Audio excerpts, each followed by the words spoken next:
Assalamualaikum warahmatullahi wabarakatuh. Pada kesempatan kali ini, kami, mahasiswa Universitas Negeri Malang Prodi Pendidikan Matematika, akan memaparkan hasil penelitian kami yang berjudul Klik, Pesan, Santap. Analisis perilaku penggunaan layanan makanan online oleh mahasiswa LMIPA UM dengan menggunakan PCA. Latar belakang dari studi ini berangkat dari fenomena yang sangat dekat dengan kehidupan kita sebagai mahasiswa, yaitu penggunaan layanan makanan online. Di tengah padatnya aktivitas perkuliahan, kemudahan memesan makanan dengan hanya melalui beberapa klik di aplikasi telah menjadi solusi praktis bagi banyak mahasiswa. Namun, pertanyaannya, apa sih faktor-faktor yang mempengaruhi perilaku penggunaan layanan ini? Apakah karena kemudahan memesan? Karena harga, karena tawaran teman, atau karena emang kebiasaan pribadi? Nah, untuk menjawab pertanyaan ini, kami menggunakan pendekatan analisis statistik, yaitu Principal Component Analysis atau PCA, guna mereduksi dimensi data dan menemukan komponen-komponen utama yang paling berpengaruh terhadap perilaku tersebut. Tanpa berlama-lama lagi, kita langsung masuk aja ke materinya. Layanan makanan online telah mengalami perkembangan yang begitu pesat dalam beberapa tahun terakhir ini. Perkembangan ini sebenarnya itu didorong oleh dua faktor utama. Yang pertama, ada kemajuan teknologi, terutama teknologi informasi dan komunikasi yang membuat semuanya serba digital. Dan yang kedua, yaitu perubahan gaya hidup, termasuk kita sebagai mahasiswa yang semakin mengutamakan kepraktisan dan efisiensi waktu. Menurut sebuah studi dari Pigato, industri food delivery ini menunjukkan pertumbuhan yang bersifat eksponensial. Artinya apa? Artinya pertumbuhan yang sangat cepat dan terus meningkat dari tahun ke tahun. Nilai pasar secara global pun terus naik seiring meningkatnya permintaan. Layanan ini itu menawarkan berbagai kemudahan bagi konsumennya. Kita bisa memesan berbagai makanan dari berbagai restoran hanya melalui smartphone, tanpa harus keluar rumah. Jadi cukup klik, pesan, dan makanan pun siap untuk diantar. Inilah yang menjadikan layanan ini tuh semakin diminati, khususnya di kalangan generasi muda dan mahasiswa seperti kita. Nah, kita sekarang masuk ke bagian yang paling penting nih. Apa tuh? Yaitu faktor-faktor yang mempengaruhi perilaku konsumen dalam menggunakan layanan makanan online. Jadi, perilaku kita sebagai konsumen itu ternyata nggak terbentuk gitu aja, tapi dipengaruhi oleh berbagai hal. Menurut penelitian dari Yo, ada 3 faktor utama yang menjadi penentu seseorang dalam mengadopsi teknologi layanan food delivery. Yang pertama adalah kemudahan penggunaan. Artinya, kalau aplikasinya itu mudah digunakan, fiturnya jelas, tampilan antar mukanya ramah pengguna, orang akan lebih tertarik untuk memakainya. Yang kedua adalah kualitas layanan. Ini tuh menyangkut hal-hal seperti kecepatan pengantaran, keramahan kurir, dan kondisi makanan saat sampai. Jadi, kalau misal kualitasnya terjaga, konsumen itu akan cenderung kembali menggunakan layanan tersebut. Dan yang terakhir adalah kepercayaan terhadap layanan penyedia layanan. Kalau misal kita merasa aman, baik dari sisi pembayaran, data pribadi, maupun jaminan pesanan sampai dengan benar, maka kita akan lebih percaya dan nyaman untuk menggunakan layanan tersebut secara berulang. Nah, ketiga faktor inilah yang menjadi pendorong utama mengapa sih seseorang itu mau, bahkan cenderung rutin dalam menggunakan aplikasi makanan secara online. Selain faktor-faktor teknis, seperti kemudahan penggunaan atau kualitas layanan, ada juga aspek lain yang tidak kalah penting. Apa tuh? Yaitu faktor demografis. Karakteristik demografis ini ikut membentuk pola perilaku kita dalam menggunakan layanan makanan online. Ada beberapa faktor yang paling menonjol nih, antara lain yaitu yang pertama adalah usia. Misalnya, mahasiswa atau generasi muda cenderung lebih akrab dengan teknologi yang lebih terbuka pada layanan digital seperti food delivery ini. Sementara, kelompok usia yang lebih tua mungkin masih memilih untuk membeli makanan secara langsung daripada memilih food delivery. Lalu yang kedua ada pendapatan. Pendapatan ini sangat berpengaruh terhadap penggunaan layanan ini. Penggunaan dengan penghasilan lebih tinggi mungkin tidak terlalu mempermasalahkan biaya tambahan seperti ongkir atau harga makanan yang lebih mahal di aplikasi. Dan yang ketiga ada gaya hidup. Kalau misal seorang punya gaya hidup yang sibuk, aktif, dan praktis, misalnya mahasiswa yang jadwalnya padat atau tinggal di kos, maka layanan makanan online ini menjadi solusi yang sangat relevan. Nah, ketiga faktor inilah yaitu usia, pendapatan, dan gaya hidup. Ini secara langsung menentukan seberapa sering sih seseorang itu menggunakan layanan. Seperti jenis makanan yang biasa dipesan, bahkan sampai platform mana sih yang paling sering ia gunakan. Kalau kita lihat dalam konteks mahasiswa, sebenarnya penggunaan makanan online pun punya karakteristik tersendiri yang cukup khas. Menurut penelitian yang dilakukan oleh Hong dan rekan-rekannya pada tahun 2017, mahasiswa itu umumnya menggunakan layanan ini bukan sekedar karena tren, tetapi emang karena alasan-alasan yang bersifat praktis. Ada beberapa alasan utama yang disebutkan dalam penelitian tersebut. Yang pertama adalah keterbatasan waktu. Sebagai mahasiswa, kita pasti sering berada dalam situasi di mana waktu itu terasa sangat sempit banget. Entah karena sibuk kuliah, sibuk kegiatan-kegiatan yang lain, UKM, hima, dan lain-lain. Layanan inilah yang menjadi solusi yang paling tepat tanpa harus kita itu repot keluar atau masak. Jadi kita tinggal klik pesan lalu santap tanpa kita harus membuang-buang waktu untuk keluar dan lain-lain. Yang kedua ada kemudahan akses aplikasi. Kita itu hanya butuh smartphone dan koneksi internet. Lalu dalam beberapa klik aja makanan bisa dipesan dan nyampe deh. Ini tuh sangat cocok dengan gaya hidup digital mahasiswa saat ini. Itulah mengapa kita memilih penelitian ini untuk tugas akhir mata kuliah ini. Dan yang ketiga ada variasi pilihan makanan. Dengan aplikasi, kita bisa melihat berbagai menu dari banyak restoran, mulai dari makanan lokal sampai internasional. Semua itu ada di ujung jari. Jadi benar-benar sangat memudahkan mahasiswa nggak sih? Dan yang terakhir ada harga yang terjangkau.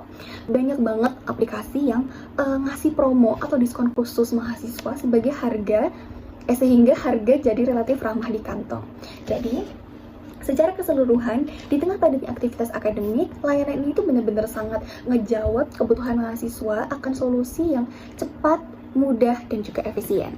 Selanjutnya, kita masuk pada bagian inti dari metode analisis yang digunakan dalam penelitian ini, yaitu PCA atau Principal Component Analysis. PCA ini adalah sebuah teknik dalam analisis multivariat yang digunakan untuk mereduksi dimensi data. Artinya, ketika kita punya banyak sekali variabel dalam data kita, PCA dapat membantu menyederhanakannya, tetapi tanpa kehilangan terlalu banyak informasi yang penting. Teknik ini sangat berguna apalagi kalau misal kita bekerja dengan data yang kompleks atau memiliki banyak indikator. Dengan PCA, struktur data yang rumit bisa kita ringkas menjadi bentuk yang lebih sederhana tetapi tetap representatif. Menurut Abdi dan Williams, PCA bekerja dengan mengidentifikasi arah variasi maksimum dalam data, lalu memproyeksikan data tersebut ke ruang berdimensi yang lebih rendah. Jadi, kita bisa fokus pada faktor-faktor utama yang benar-benar menjadi pola dalam data.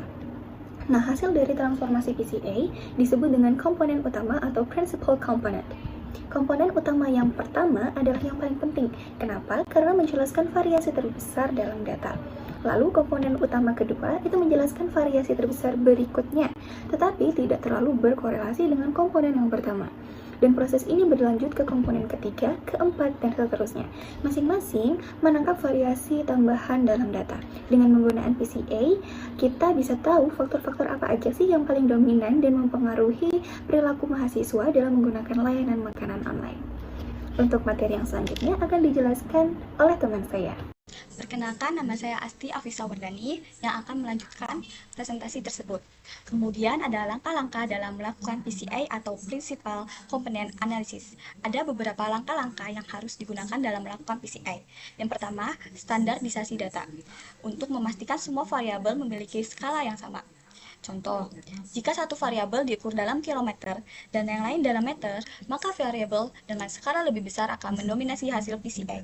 Caranya, bisa ubah semua data menjadi skala yang sama. Biasanya mean sama dengan 0 dan standar deviasi sama dengan 1.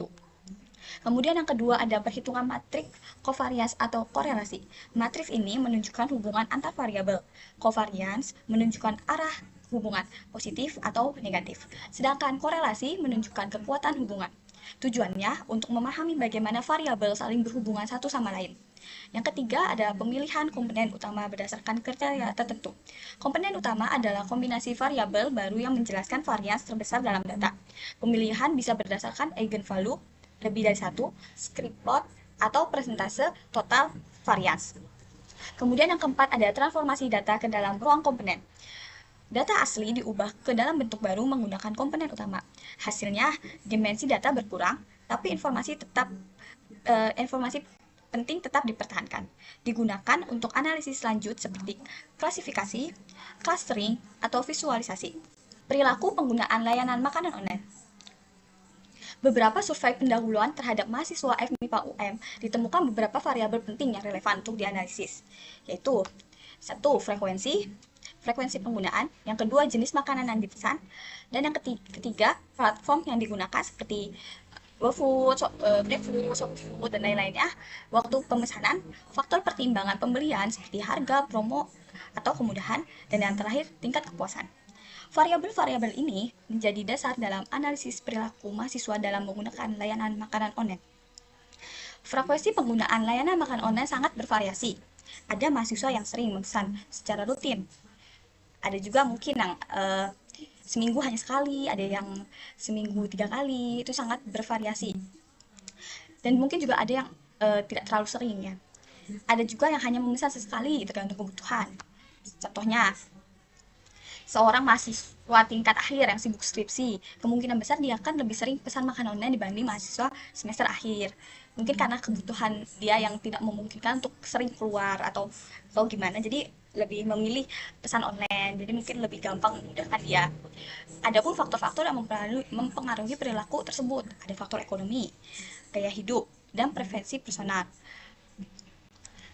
Menurut Cho et al, dia menemukan bahwa mahasiswa dengan jadwal kuliah yang padat cenderung lebih sering menggunakan layanan makanan online dibandingkan dengan mahasiswa yang memiliki waktu luang lebih banyak. Nah, itu juga berarti menunjukkan kesibukan akademik berpengaruh terhadap keputusan penggunaan layanan makanan online. Analisis data menggunakan PCA, standarisasi data untuk memastikan semua variabel memiliki skala yang sama.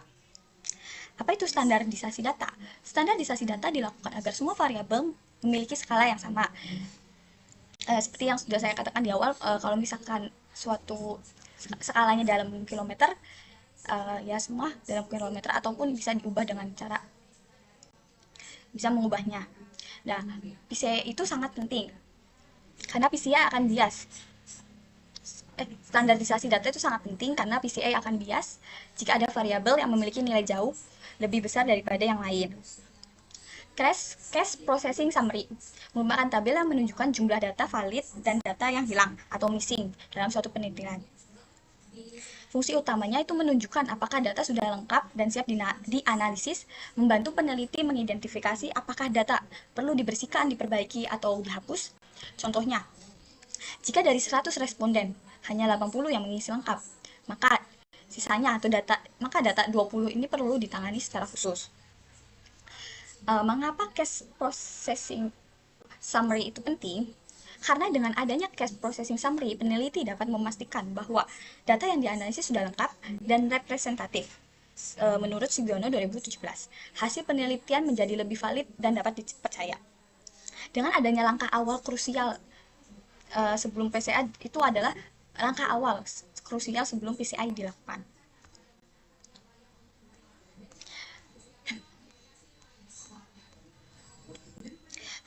Validitas dan kelayakan data berdasarkan Cache Processing Summary. Sebelum kita bisa melakukan analisis multivariat seperti PCA, kita harus memastikan suatu hal paling mendasar, yaitu bahwa data yang digunakan valid dan lengkap. PCA sangat sensitif terhadap data yang hilang atau tidak konsisten. Jika data tidak memenuhi syarat ini, hasilnya bisa menjadi bias dan menyesatkan. Berdasarkan tabel 2.4.1 yang terdapat di makalah, total responden ada 152 orang. Hanya satu responden, sekitar 0,7% yang memiliki data hilang pada setiap variabel atau item. Sehingga data yang valid dan dapat digunakan untuk analisis adalah sekitar 151 responden atau sekitar 99,3%. Ini menunjukkan bahwa data hampir sepenuhnya lengkap. Mengapa itu penting? Kehilangan data sangat kecil, menunjukkan bahwa kuesioner dirancang dengan sangat baik, dan mudah dipahami. Konsisten ini membuat data representatif terhadap populasi mahasiswa FMIPA UM, layak secara statistik untuk dianalisis lebih lanjut seperti PCA. Yang sudah saya katakan di awal itu PCA sangat sensitif. Jika ada data yang hilang atau tidak konsisten, jadi PCA juga itu termasuk syarat ya. Jika tidak memenuhi syarat, maka hasilnya akan bias atau misalkan. Sedangkan kita memiliki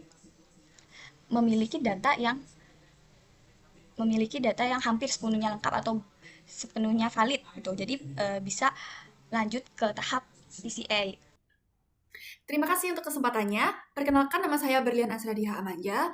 Di sini saya akan melanjutkan pembahasan dari teman saya. Nah, tadi sudah dijelaskan oleh teman saya yang bernama Asti tentang standarisasi data untuk memastikan semua variabel memiliki skala yang sama.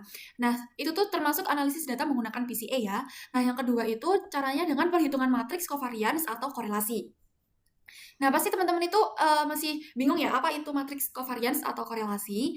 Nah, matriks korelasi Pearson adalah tabel yang menunjukkan nilai koefisien korelasi Pearson antar pasangan variabel dalam suatu penelitian yang mengukur kekuatan dan arah hubungan linear antara dua variabel yang kontinu. Nah, koefisien korelasi itu memiliki nilai antara negatif 1 sampai dengan 1. Nah, standarisasi data untuk memastikan semua variabel memiliki skala yang sama. Nah, itu tuh termasuk analisis data menggunakan PCA ya. Nah, yang kedua itu caranya dengan perhitungan matriks covariance atau korelasi. Nah, pasti teman-teman itu masih bingung ya, apa itu matriks covariance atau korelasi? Nah, matriks korelasi Pearson adalah tabel yang menunjukkan nilai koefisien korelasi Pearson antar pasangan variabel dalam suatu penelitian yang mengukur kekuatan dan arah hubungan linear antara dua variabel yang kontinu. Nah, koefisien korelasi itu memiliki nilai antara negatif 1 sampai dengan 1. Nah, matriks ini itu berguna dalam analisis kuantitatif untuk melihat keterkaitan antar variabel. Nah, penggunaannya itu mensyaratkan data berskala interval atau rasio dan berdistribusi normal. Nah, korelasi itu dianggap signifikan apabila nilai signifikasinya itu lebih kecil dari 0,05. Nah, sebagai contoh itu ada di tabel 2.4.2 itu menunjukkan korelasi Pearson antar variabel. Nah, nilai itu berkisar dari negatif 1 sampai dengan 1. Nah, dengan syarat jika nilainya positif, itu berarti menunjukkan hubungan yang searah. Kalau nilainya negatif, berarti menunjukkan hubungan berlawanan. Sedangkan jika mendekati 0, berarti dia tidak ada hubungan linear yang kuat. Nah, signifikansinya itu kurang dari 0,05. Nah, baru bisa disebut dengan hubungan signifikan. Nah, contohnya dari tabel tadi itu, terdapat variabel, contohnya variabel minggu, mohon maaf, sebagai contoh, itu di tabel 2.4.2 itu ada variabel minimal 1 kali dalam seminggu dan lebih dari 3 kali dalam seminggu. Nah, itu dengan memiliki nilai R sebesar 0,684 dan juga nilai P sebesar 0,000. Nah, ini tuh berarti kan menunjukkan adanya hubungan positif yang kuat dan signifikan secara statistik, yang berarti bahwa semakin sering seseorang menggunakan aplikasi minimal 1 kali dalam seminggu, maka besar juga kemungkinan mereka itu menggunakan aplikasi lebih dari 3 kali dalam seminggu. Begitu pula dengan sebaliknya. Jadi, secara keseluruhan, tabel ini itu digunakan untuk melihat pola hubungan antar variabel yang diteliti, mengidentifikasi pasangan variabel yang memiliki keterkaitan kuat, serta menentukan apakah hubungan tersebut signifikan secara statistik. Nah, yang kedua adalah dengan cara ekstraksi eigenvalue atau eigenvectors. Nah, teman-teman pasti juga masih asing ya, apa sih ekstraksi eigenvalue dan eigenvectors? Nah, ekstraksi eigenvalue dan eigenvectors itu menurut jurnal adalah proses menghitung nilai skalar atau yang biasa disebut dengan eigenvalue dan vektor atau yang biasa dengan disebut eigenvector. Nah, dari matriks kovarian data yang telah dinormalisasi, di mana eigenvector itu menentukan arah karakteristik utama dan eigenvalue itu menunjukkan besarnya variansi pada arah tersebut.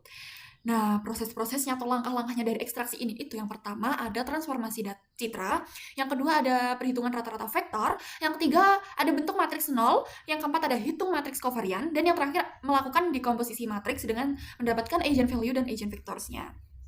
Lalu, apa sih manfaat dari ekstraksi eigenvalue dan eigenvector sendiri? Manfaatnya itu digunakan sebagai fitur utama dalam analisis data, misalnya pengenalan pola dan juga reduksi dimensi. Nah, dari ekstraksi sendiri itu mendapatkan dua output yang telah saya coba di SPSS. Itu yang pertama adalah total varian explain, dan yang kedua ada komponen matriks. Di sini saya akan menjelaskan terlebih dahulu tentang total varian explain. Nah, berdasarkan hasil analisis principal component analysis atau yang biasa disebut PCA, terdapat 7 komponen utama yang memiliki nilai eigen lebih dari 1. Sesuai dengan kriteria Kaiser ya tentunya.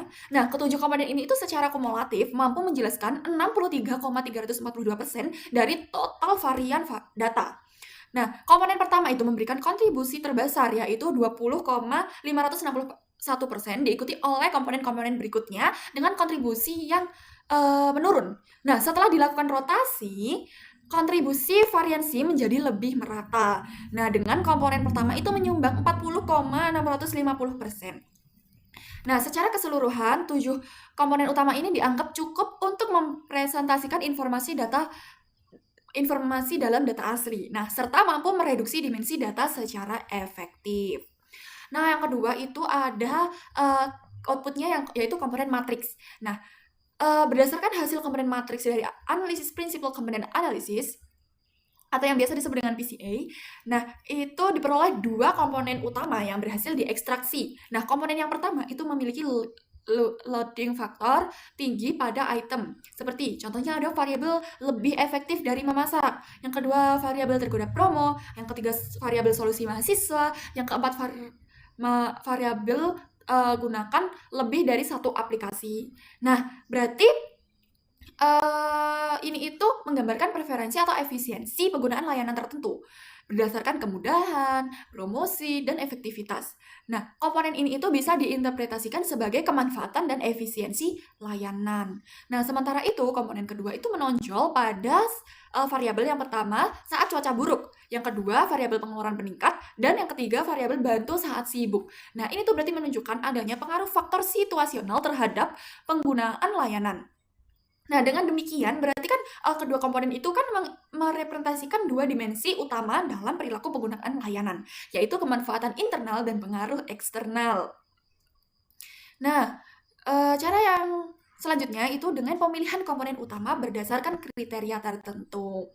Nah, pemilihan komponen utama berdasarkan kriteria tertentu adalah proses menentukan jumlah komponen utama yang akan digunakan dalam analisis dengan tujuan mereduksi dimensi data asli yang memiliki banyak sekali variabel sejumlah komponen yang lebih sedikit, namun tetap mewakili sebagian besar informasi atau variansi data. Nah, pemilihan komponen utama dalam analisis PCA didasarkan pada beberapa kriteria, seperti nilai agent yang lebih dari 1, proporsi varian kumulatif, dan bentuk script plot.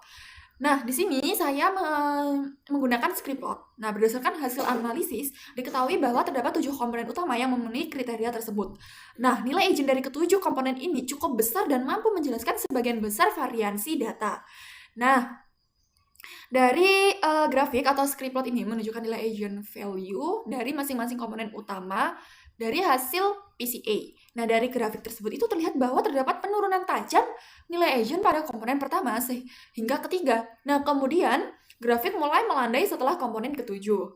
Nah, hal ini itu kan berarti menunjukkan bahwa 7 komponen pertama itu memiliki nilai agent yang cukup besar dan signifikan dalam menjelaskan variasi data secara keseluruhan. Nah, pemilihan komponen yang lebih sedikit ini bertujuan untuk menyederhanakan data tanpa kehilangan informasi penting, sehingga analisis lanjutan menjadi lebih efektif dan juga efisien. Nah, selanjutnya akan dijelaskan oleh teman saya. Terima kasih penjelasannya Berlian. Di sini saya Euni Ramadhani izin menjelaskan tentang transformasi data ke dalam ruang komponen utama. Transformasi data ke dalam ruang komponen utama menghasilkan visualisasi yang memperlihatkan posisi masing-masing variabel terhadap 2 komponen utama, yaitu komponen 1 dan komponen 2. Grafik menunjukkan bahwa sebagian besar variabel berada di kuadran kanan bawah, yang berarti variabel-variabel tersebut memiliki korelasi positif terhadap komponen 1 dan negatif terhadap komponen 2. Pola ini mengindikasikan adanya hubungan yang erat di antara variabel-variabel tersebut dan menunjukkan bahwa mereka kemungkinan mewakili dimensi yang sama, seperti kualitas layanan atau aspek sosial. Jarak antar variabel dalam grafik juga menunjukkan kekuatan keterkaitan mereka. Variabel yang berdekatan saling berkorelasi tinggi, sedangkan variabel yang berjauhan memiliki korelasi yang rendah. Visualisasi ini memungkinkan penyederhanaan data kompleks ke dalam 2 dimensi utama yang lebih mudah dipahami dan dianalisis tanpa kehilangan informasi penting.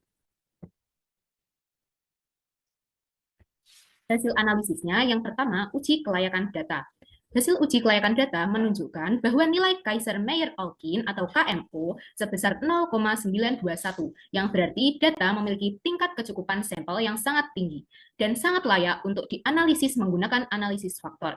Nilai ini jauh di atas ambang batas 0,80, bahkan mendekati 1, yang menunjukkan kualitas data yang sangat baik.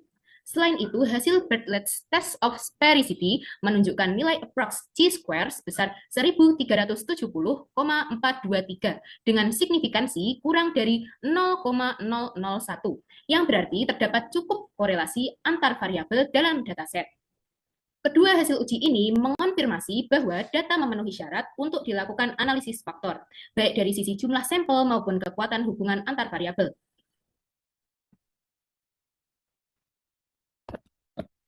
Kemudian yang kedua, interpretasi komponen. Komponen satu yaitu frekuensi. Nah, komponen ini dipilih berdasarkan kriteria Kaiser, yaitu hanya komponen dengan eigenvalue lebih dari satu yang diambil, dan komponen frekuensi ini memenuhi kriteria tersebut. Dari hasil analisis, kita menemukan bahwa mahasiswa minimal menggunakan layanan ini 1 kali dalam seminggu, dengan skor 7,181. Sementara penggunaan yang lebih sering seperti lebih dari 3 kali dalam seminggu masih relatif rendah dengan skor 1,056. Interpretasinya, mayoritas mahasiswa sudah menjadikan layanan ini sebagai solusi praktis minimal 1 kali dalam seminggu. Namun, frekuensi tinggi seperti 3 kali atau lebih dalam seminggu masih belum umum. Kemungkinan besar hal ini dipengaruhi oleh faktor ekonomi atau kebiasaan pribadi mahasiswa. Jadi mungkin mahasiswanya suka masak sendiri, jadi dia tidak terlalu suka membeli makanan dari online gitu. Kemudian komponen 2, kepraktisan saat sibuk. Komponen ini mencakup 2 indikator, yaitu bantu saat sibuk dengan skor 0,619, kemudian satu lagi, tetap gunakan meski mahal dengan skor 0,467. Interpretasinya, layanan ini digunakan sebagai solusi praktis ketika mahasiswa sedang sibuk, terutama dalam konteks kesibukan akademik. Sebagian mahasiswa masih memilih untuk tetap menggunakan layanan ini meskipun harganya relatif mahal. Hal ini disebabkan oleh adanya promo atau kemudahan akses yang ditawarkan layanan tersebut. Kesimpulannya, penelitian ini mengungkapkan bahwa layanan makanan online telah menjadi bagian penting dari gaya hidup mahasiswa Fakultas Matematika dan Ilmu Pengetahuan Alam Universitas Negeri Malang. Kemudahan akses, efisiensi waktu, serta beragamnya pilihan menu menjadikan layanan ini sebagai solusi konsumsi yang populer di kalangan mahasiswa, terutama mereka yang tinggal di kos atau memiliki jadwal akademik yang padat. Melalui analisis menggunakan metode Principal Component Analysis atau PCA, berbagai variabel perilaku mahasiswa berhasil direduksi menjadi 7 komponen utama, yang secara kumulatif menjelaskan 63,342% dari keseluruhan variansi data. 2 komponen yang paling dominan adalah yang pertama, kemanfaatan dan efisiensi layanan yang mencakup variabel seperti harga promo, penggunaan lebih dari satu aplikasi, dan layanan yang lebih efisien daripada memasak sendiri.